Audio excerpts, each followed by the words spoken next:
칠레기전 어트린 머스터딘의 고혁준 선생입니다. 자, 어떤 경우는 해석이 잘 안 되는 경우가 있습니다. 자, 그러면 해석이 되지 않은 상태에서 문법 문제를 과연 풀 수 있는 것인가? 그럴 수 있고 아닐 수도 있다.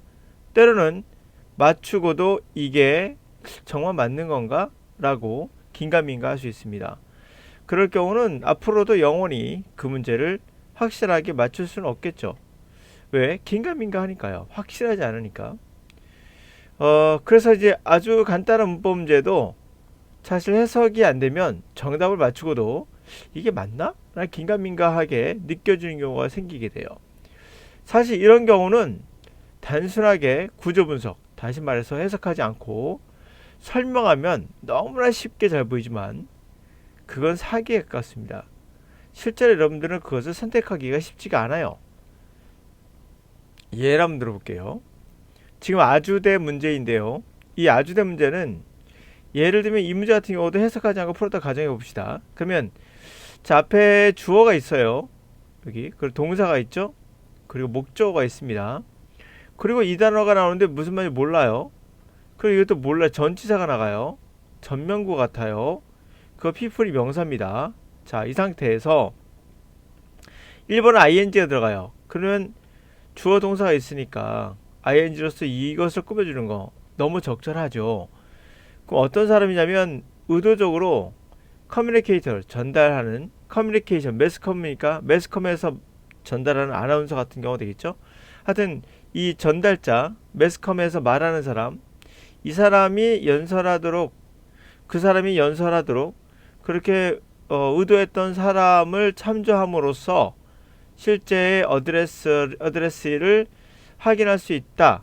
무슨 말인지 모르겠는데 괜찮은 것 같아요. 이게 자동사 있습니다. 어드레스도. 그럼 목적 굳이 없어도 되는 거예요. 이것도 괜찮은 것 같은데?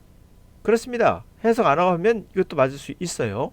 물론 이것은 좀 이상합니다. 명사 그리고 투부정사 나오기 때문에 이상하고요. 투부정사 괜찮죠?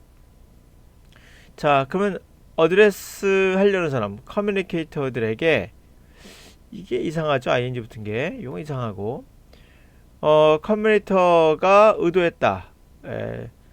어드레스 하려고, 연설하려고 의도했던 사람들. 이것도 괜찮죠? 의도되어진. 근데 목적어 나오죠? 이상하네. 그러면 여러분들은 1번과 구조로만 본다면 4번이 선택되게 돼요. 그리고는 망설이겠죠. 이런 식으로 가면 여러분들의 10년 공부에도 영어 발전하지 않습니다. 왜? 해석 안 했으니까요. 1번과 4번은 구조적으로 문제가 전혀 없습니다. 그러므로 지금 1번과 4번을 선택하고 있다면 여러분들은 구조적으로만 본 거예요. 자, 이제 본격적으로 해석을 해봅시다. 왜 어떤 것이 정답이 4번인지. 정답 4번인데요. 왜 이게 안 되는지를 설명해 볼게요. 구조로 문제가 전혀 없어요. 문법적으로는 문제 없습니다. 왜냐하면 매스컴이라는 게 이 분절된 인터랙션 상호작용이거든요. 그쵸? 일방향이에요. 양방향이 아니죠. 분절된 상호작용이기 때문에 우리는 실제 듣는 사람, 어드레스니까 듣는 사람, 그래서 매스 커뮤니케이터가 말하는 걸 듣는 사람을 확인할 수 있어요. 단지 사후에 뭘 참조해서 그 사람들을 참조함으로써 어떤 사람인데요. 커뮤니케이터가 연설하도록 의도한 사람이에요? 그게 아니라 커뮤니케이터가 말을 걸려고 했던 사람이 있겠죠. 그 사람이 말을 걸려 했던 사람이 있을 겁니다. 그 대상을 사후에 참조함으로써 실제 누가 듣는 사람인지를 확인할 수 있다는 거죠. 이해됐습니까? 그러니까 매스컴에서 아나운서가 어떤 아나운서 좋아요. 아나운서도 되고 하여튼 커뮤니케이터 전달자가 누구를 대상으로 할 거 아니에요. 뭐 쇼호스트 같은 경우는 물건을 파는 거니까 물건 파는 뭐 가정주부 아니면 뭐 학생 그들이 어드레스하고자 말을 걸고자 했던 그런 사람이 있을 거 아닙니까? 그 사람을 어떻게 확인하죠? 그 사람을 사후에 참조함으로써 실제 누구를 대상으로 했는지를 확인할 수 있다는 얘기예요. 내용은 그렇습니다. 그게 맞는 거죠? 정답은 당연히 4번입니다. 커뮤니케이터들에게 누구한테 연설해 라고 의도한 사람이라면 이 사람은 방송국 사람인 거죠. 방송국의 어떤 관계자겠죠. 그 사람을 참조함으로써 아니죠. 그 커뮤니케이터가 의도했던 사람들을 참조하면 이후에나 그 이후에나 실제 누가 청취자인지를 확인해 볼 수 있겠다. 어드레스라면 이제 수신자죠. 듣는 사람이 누구인지를. 이거 해석하지 않으면 어떻게 될까요? 안 되는 겁니다. 그래서 두 번째 가죠. 12번 문제 같은 경우도 굉장히 단순해요. ED가 붙었죠. 근데 현재형이에요. 정답 5번. 이렇게 풀면 너무 쉽죠, 여러분들. 그렇죠? 근데 이거 어떻게 할 거예요? 얘 현재인데요. 얘는 과거 완료예요. 얘 과거거든요. 그럼 얘 틀렸네요, 얘도. 그러면 이런 식으로 문제 풀면 안 된다는 얘기를 제가 보고 있는 거예요. 왜요? 문맥이라는 게 있지 않습니까? 어떤 상황에서는 현재를 써도 과거 시제 현재를 써도 괜찮은 거예요.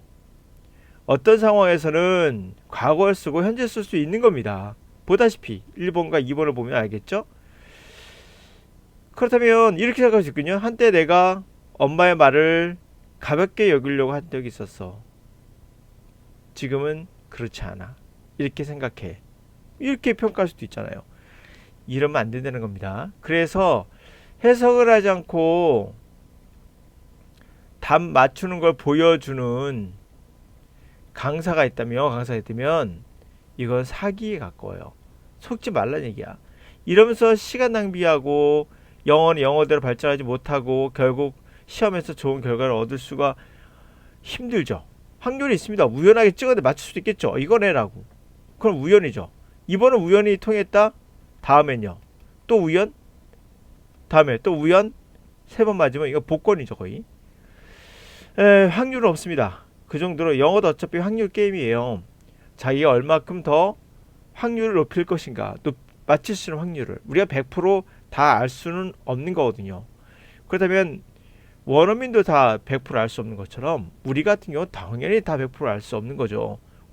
그렇기 때문에 우리가 겸손하게 어떻게 내가 더 확률을 높일 것인가. 지금까지 확률 내가 50%였다면 이제는 70%, 그렇죠? 80% 올려야 되는 거죠.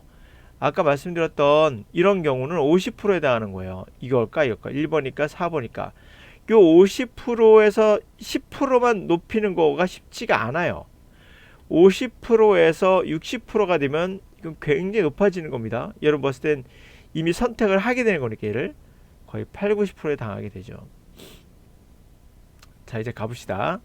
이 내용 어떤 내용인지 살펴보도록 하죠. 자, 내가 막 단지 언어를 내가 직접 배웠어. 독학했다는 얘기죠. 그러나 나는 학습이 빠른 사람이었고 애들은 다 현재형을 쓰고 있죠. 왜? 팩트니까 그런 거예요. 변하지 않는 과거나 현재나 미래나 변하지 않는 진실. 그 현재형을 쓰죠. 아이들은 다 새로운 혀를 가지고 있거든. 이 말은 뭔지 알죠? 바로 언어를 배우는 초심자이다 보니 그 언어적 능력이 어렸을 때 있다고 하죠. 그러니까 어렸을 때 배워야지만 원어민이 된다고 하는 거, 그거를 말하고 있는 겁니다. 아이들은 새로운 언어의 능력을 갖고 있어서 그래요. 현재요? 맞습니다. 과거에는 있고 지금은 없나요? 과거다 지금은 동일하게 있기 때문에 현재어 쓰는 겁니다. 자, 나는 킨더가든을 유치원을 거의 완벽한 무건 상태에서 보냈어요. 단지 높은 콧소리, 선생님의 콧소리를 들을 수 있었고 거의 이해 못했죠. 뭘 제외하곤 아주 짜증나는 아이들의 울음소리, 자기 클래스메이트 울음소리 말고는 뭐 이해되는 게 없었다는 거죠. 그러나 곧 겉보기에는 단지 몇 달 지났는데 나는 이미 테러블한 햄이란 말은 우리가 먹는 햄도 되지만 배우라는 뜻이에요. 과장을 하는 배우, 아주 끔찍한 그러한 테러블한 배우가 됐다는 거죠. 그리고 따라쟁이가 됐다는 겁니다. 그래서 나는 뭐하고 했다? 내 아빠를 선생님의 어떤 인상, 친구들의 어떤 인상, 그 인상을 가지고 아빠를 웃겼다는 얘기예요. 웃기곤 했었다. 어머니는 나를 꾸짖었대요. 내 아빠의 스피치를 에이프는 원숭이 아니겠어요? 이것도 따라한다는 얘기예요. 동사할 땐. 위론처럼 따라하는 거에 대해서 꾸짖었다. 한데 나는 어머니의 그런 것들, 말들을 좀 가볍게 넘기려고 했고, 그래서 난 이렇게 내 엉덩이에 맞은 걸로 이렇게 평가를 했다. 그렇게 여겼다. 라는 거예요. 레이트가 당연히 과거일 수밖에 없죠. 과거에 그렇게 자기가 여긴 거니까 정답은 5번에 과거 ED를 써야 된다는 거죠. 이 문제 정확히 시제 문제가 맞아요. 첫 번째는 이것도 그러고 다 시제 문제인 거죠. 정답은 5번이었습니다. 자, 그래서 결론부터 말씀드렸고, 예, 다시 한번 말씀드리면 잊지 말라는 얘기예요. 뭐를 잊지 말라? 여러분들 중에 누군가가 아주 간단하게 구조로 설명하면 아주 쉽게 보이니까 여러분들은 쉽게 속아요. 아, 이렇게 나도 할 수 있겠다라고. 불가능하다. 그건 사기다라고 하는 거예요. 그래서 누군가 쉽게 보이면 이 사람 굉장히 명쾌하다라고 생각하는데 명쾌하지 않아요. 이게 또 여러분들 혼란을 주는 겁니다. 실제로 선택하기 쉽지 않습니다. 긴가민가로 인생을 마무리하게 됩니다. 그래서 문법 문제 해석하는 거 잊지 마셔야 됩니다.